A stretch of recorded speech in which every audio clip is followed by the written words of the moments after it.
the Tanqua Reserve in the middle of South Africa.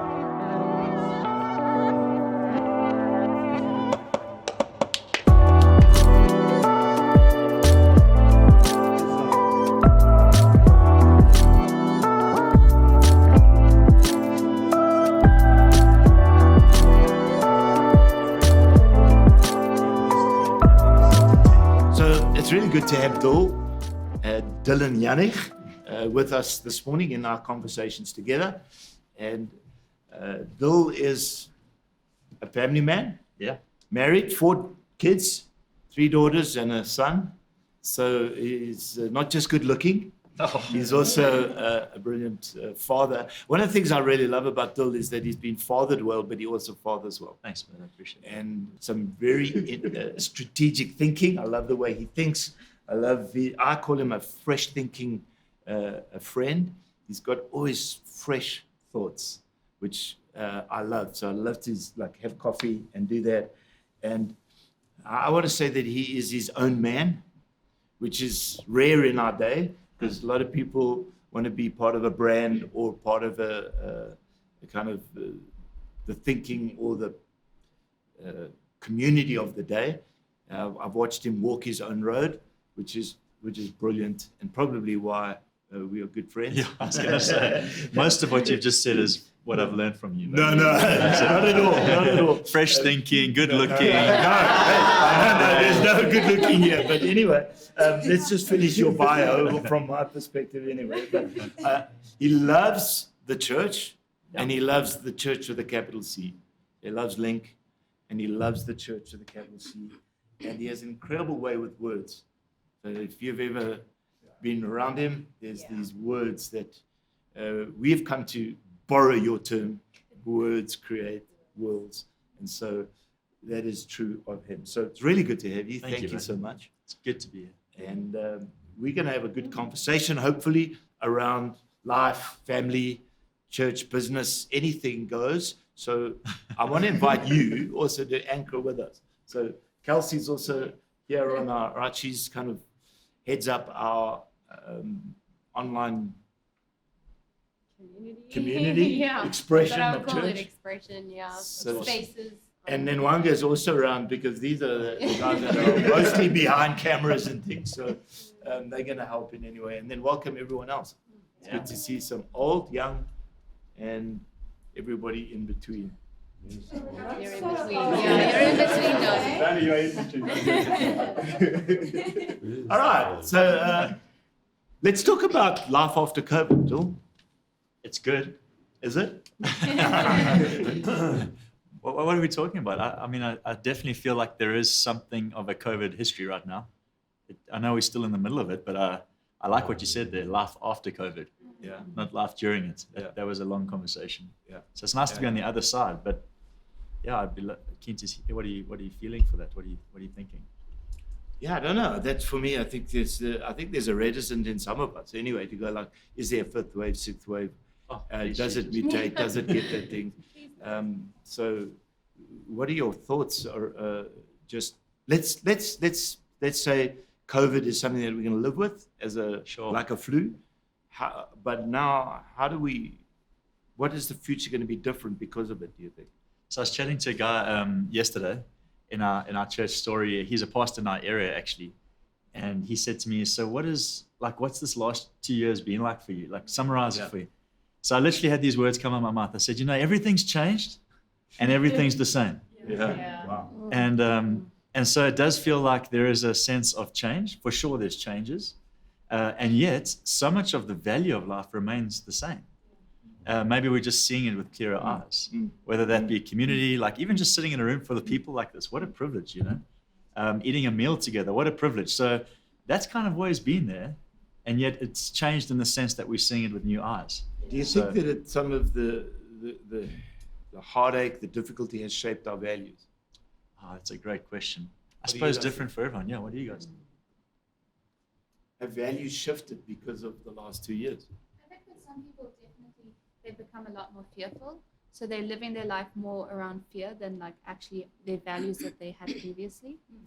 Or the flip side. Yeah. So I'd say there's probably 2 sides to it. There's probably like, there is fear, there is still an anticipation of like things could go back, something could change. You know, I think we've learned to live with that. But then on the flip side, I think for me, one of the things, like Dylan was saying, like gratitude, valuing gratitude and being thankful and being able to be with people. And you never take like now meals with your friends for granted in a way. So I think for me, like the value of just being grateful for what I have, for the experiences, for the people, that has shifted, at least for me, in terms of value. So I think it could go both ways. Yeah, I love that. But to maybe put in something also in there, I think for me, what COVID has done has exposed some things that I valued that were not necessarily the most valuable things in life. So Tell us one. Come on, you're vulnerable. Suppose your heart to us, buddy. yeah, so like for example, like just throwing it out there, one of the things that I thought I valued a lot, which is something I love about Dylan, was family. And when you are outside of family and you are in this lockdown kind of thing, you realize that actually you didn't value family as much as you said, because now you wish you had those moments and you spoke to them often and you visited them. So, and then you look at it and then you say, okay, what I value and my actions need to align. So yeah, that's what I would say, just as an example. That's great. I would think it's core values. It's shifted us back to our core. Mm. So we've all got values, but maybe they got a bit clouded in between. And so maybe that's what it's done, is it's actually highlighted our values and taken us back to what is the core that we used to maybe have, or still had, but it was clouded. It was clouded by the rush of life. Yeah. And COVID had to slow us down. So one of the things that Annie and I've observed, and that is, it feels like, looks like, that culture has got earlier rather than later. So people are eating earlier. Oh, wow. Because of the curfew, people are going. So where restaurants were full till 9, 10, 11, 12 o'clock at night, you could see restaurants are empty by 9. I don't know if you've noticed that, or is it just us? So is that a good thing, do you think? Do you think that's putting people in healthy rhythm again, or do you think that's just an observation? Or Well, I'm observing it. I don't know whether I'm asking, is it real? And then I don't know whether it's it a good thing or a bad thing. I think the thing that I'm observing is the curfew kind of shut us to an earlier culture, and over 2 years we've become earlier. Now our patterns are like that. yeah. I think. Have you noticed that? I have seen it. I thought sometimes I've gone like, am I back in a small town? Why are things closed? I'm used to 10 o'clock, we're going to hit the restaurant, and now suddenly there's nobody and the thing's closed. And I think those shifts have taken place.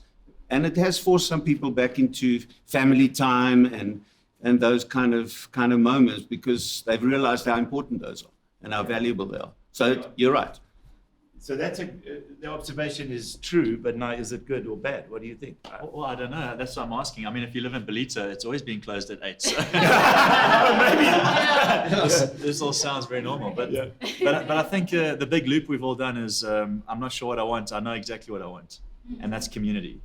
I want people. I want moments. Whether it's the restaurant staying later so we can enjoy a dessert to not have to leave after just the mains, or whether it's just pockets of time together, or whether I find myself often saying this, and like this is one of those moments. It's normally around a meal. I go, "Where's the pause button?" Like I just want to.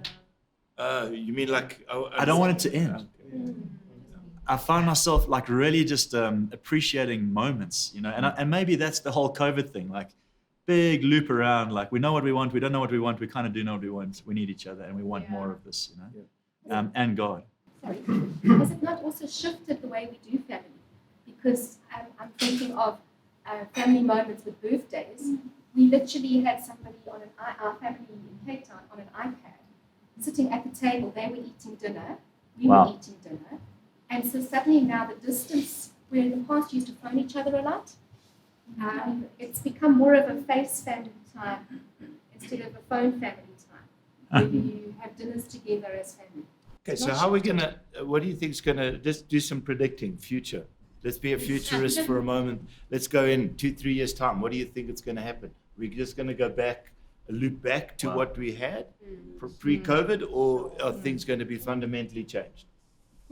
That is a great That's a good question. Yeah. I hope it doesn't go bad. Okay, you got to Yeah, hope is good. do some predicting. Come on, we're going to come back to this day. We are prophetic futurists. What's going to happen? I think you're a prophetic futurist. That's why we Honestly, I think you should keep rolling here a bit and tell us what you're seeing. Because you do, you see things. So what is it? Yeah, I think that the world's going to split. Wow. I think we're going to see much of the same. That's going to grow old. People hold on to that, and then I think there's going to be a shift. Maybe a bit like when you're too much of a golf player, but some of us are. But when you hit a ball and it's got a bit of a slice, it goes, and then it. And I think that the changes that have happened now are going to be very subtle, but they're going to shoot. There's going to be like this, and I think we're going to have. It's going to be like culture that was pre-COVID, same as, and then there's going to be fundamental shifts that will be exciting, different, more global, more, and I believe it's going to be more kingdom. I just think God has shifted something, as in at the cross, he shifted. I'm not saying that COVID was anything like the cross, but it's shifted the world. Yeah. And there's going to be a fundamental shift that we'll see that will be exciting, different. I have a feeling it's going to be more kingdom. Yeah, so I'm going to jump on that. Carry on. I felt like raising my hand. I was like, I don't know. I was thinking that I feel like the past 2 years, a lot of us have had revival happen, a lot of revelation, a lot of, oh my gosh, redirection. And I mean, some of us haven't. Some of us have been very much like, okay, I'm going in my cave now. I feel scared. I feel alone. I feel confused. And so I feel like with the dichotomy of this group of people and that group of people, by all means, for the next few years, I believe it'll be more of that side. And eventually there's going to be that thing that happens where the one influences the other. And I prophesy, I believe that the group that has been in intimacy with God, receiving the revelation, receiving the redirection, will influence and impact the other group that may have been doubtful or fearful. Yeah, in Jesus' name. Come on. I think we've got an opportunity to fight for the future we want. Because things have been so turned upside down that if we don't want to go back to what we had, because it was just carrying us along. Yeah, most people don't want to go back, but they'll just get stuck there. Yeah. And so we can actually shape the future by intentionally doing some things. Yeah.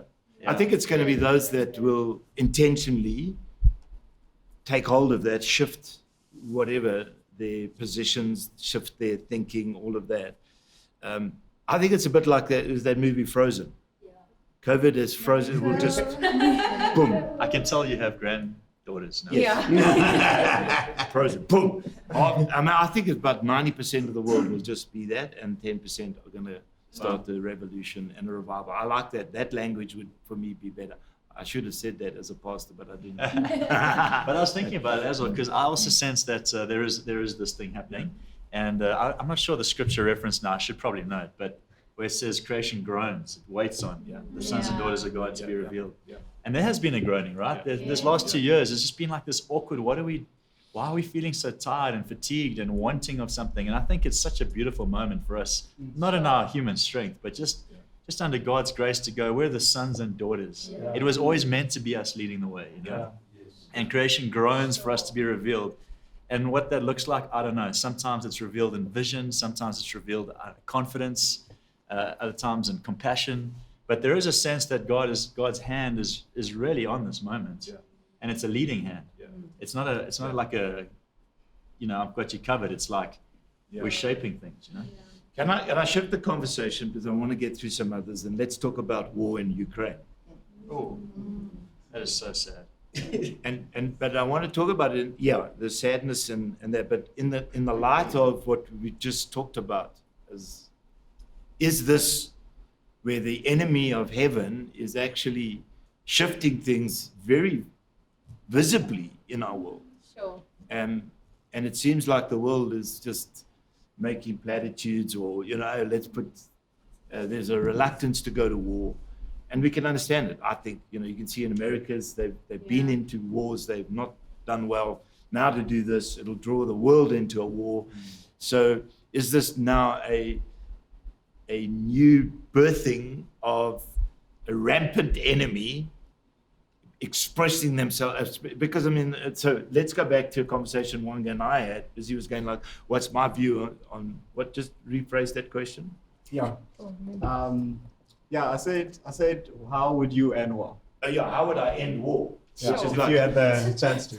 so I'd have to be God to do that, which I'm not. But and I think, to me, war is just it's the fruit of the enemy of heaven. He's eternally at war with heaven, and it's expressed here on earth.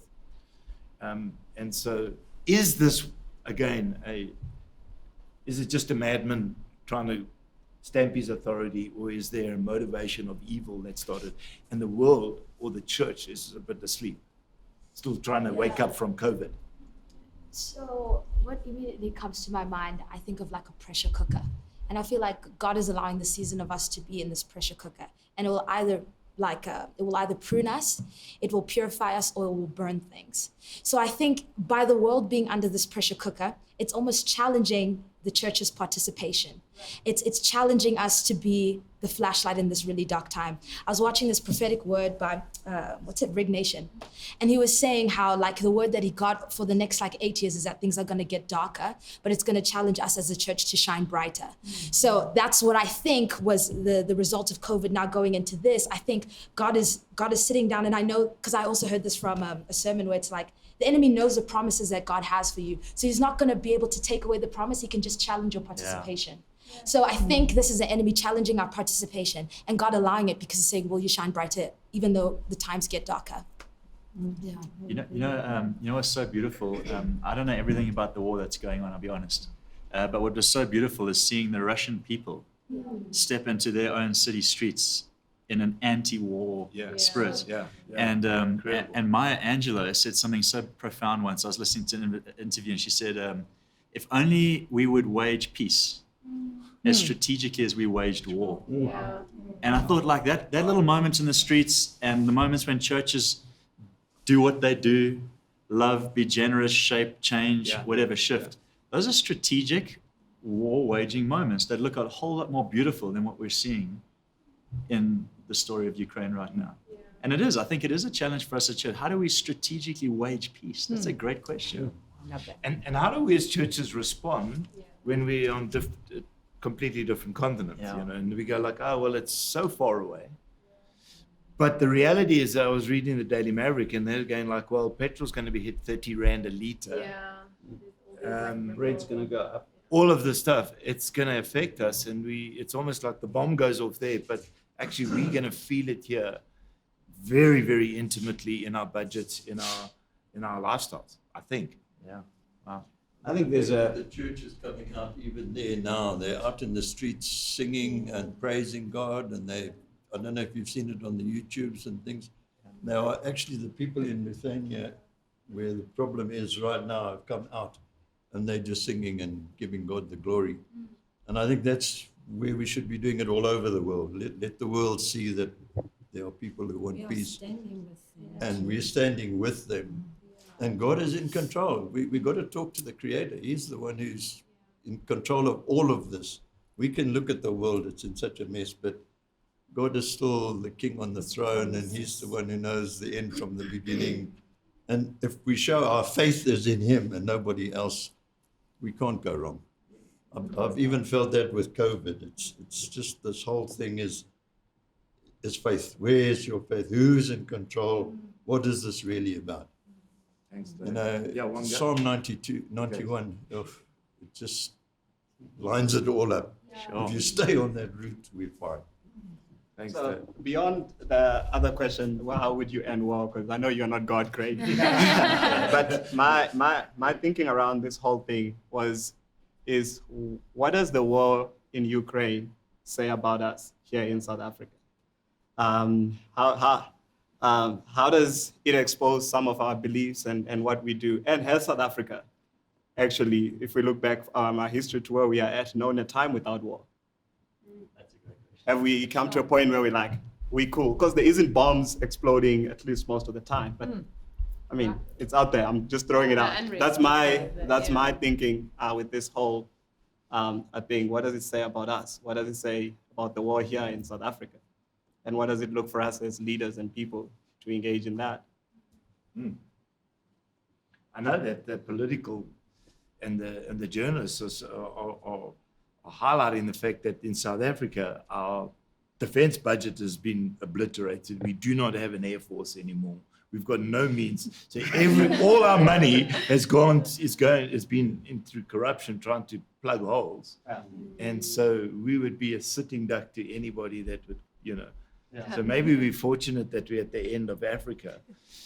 However, it's interesting to see that the wars, that part of the weapons of this modern day warfare are cyber attacks. It actually started like that. Yeah. So it was a hacking, So which a lot of people wouldn't. You think it's just the bombs and everything, but it's actually largely digital. yeah. Have you seen that the thing is the community of hackers in the world have got together and are now waging war cyber against Russia because they're going like, we can. If you wanna attack Ukraine, we're gonna attack you, and it's like, wow, now everyone is weaponized. Well, anyone could be weaponized with a computer in your basement, whatever. In your basement. I read one of Malcolm Gladwell's books. I'm not sure which one it was. There's a whole lot of goodies. He seems to pivot around similar stories. But there was a story in the Second World War when they did a big bomb raid in the UK and assumed that would take out the psyche of the people. The assumption was if we can hit this town enough or this area enough times, even if we don't take them out, we'll destroy their motivation to live. And it did the exact opposite. So there's this thing they call in the story, he calls it the near misses. It's like a psychological term they use for people that they've faced war, but it didn't win on them. It didn't beat them. Wow. And the near misses are the most dangerous people still living on the planet. So what happened in that area, it's such a cool story, is that they raided and some did lose families. There was casualties. But those that lost families, but they themselves are still standing, or others whose houses got destroyed, but they themselves they call them the near misses. Those people built what is now the UK and the future. And so I started thinking about that when I was reading it, thinking, the devil gives us a go, Yeah. but we're the near misses, which means he's got a big problem on his hands because he had a go at us, but we're still standing. And I see so much casualty in this war now, but I think to myself, by the grace of God, watch the near misses.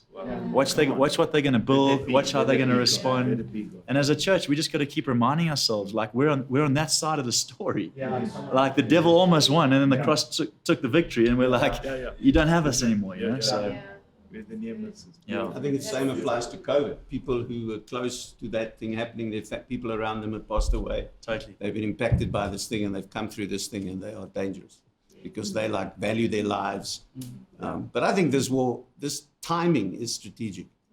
Who's thinking about war?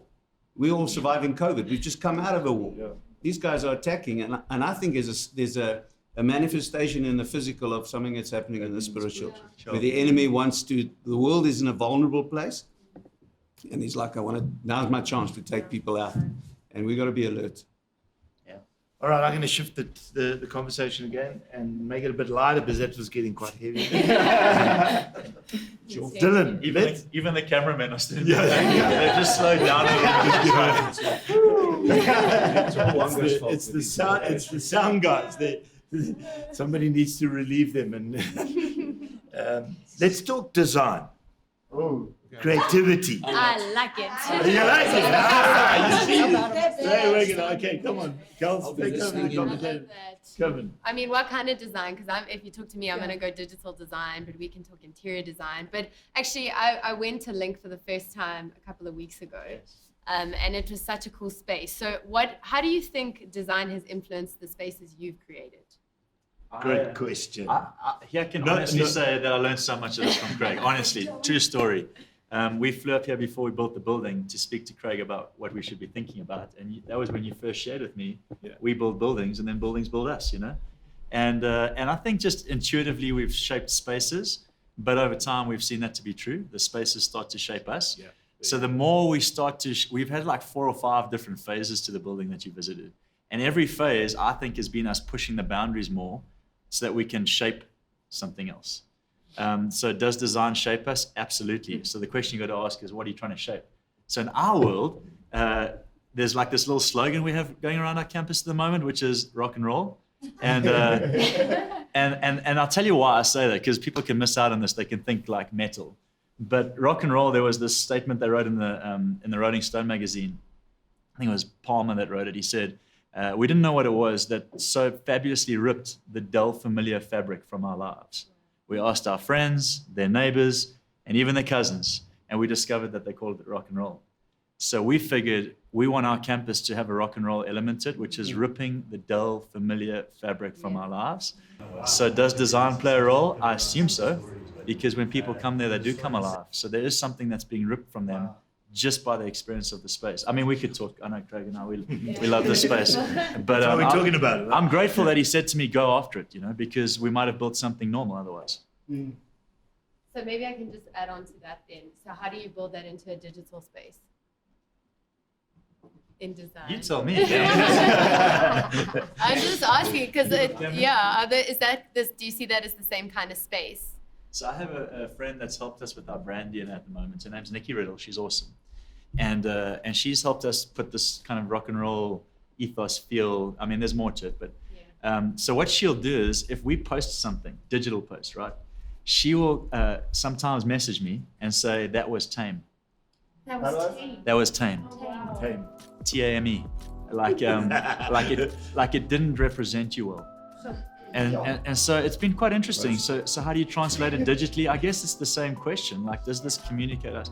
And so I will now and again go back to our team and say, guys, I liked it, but she thinks it's tame. and so do it again. Exactly. Untamed. Come on.